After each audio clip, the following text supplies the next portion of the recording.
We surprised everyone and launched Mate 60 Pro without a huge teaser campaign or a major event. The new smartphone is already listed for pre-order at Bmall, the company's online store in China, so local units can be sold. The most innovative feature is the try-off punch hole in the display, which Huawei necessitated for the selfie camera and 3D TOF. Apart from that, it is just an evolutionary update over the predecessor. It comes with 6.8 to 10-bit LTPO OLED screen with a Full HD Plus resolution and 120Hz refresh rate.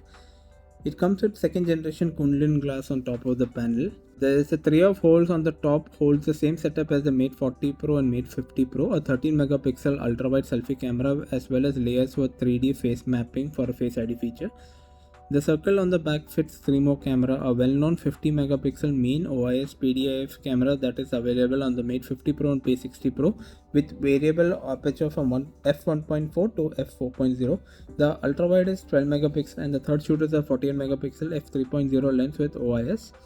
It supports satellite messaging in China. It comes with 5000 mAh battery with 88 watts wired and 50 watt wireless charging and also 20 watt reverse wireless charging. It runs Harmony OS 4.0 out of the box, making it the first phone. The phone has a dual tone back with 4 color options. The top part is made of glass for the white and green version, and the purple and black gets leather.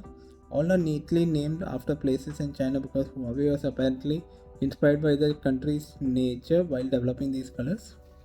It comes with 12 GB of RAM and 3 storage configuration, 256, 512 and 1 TB.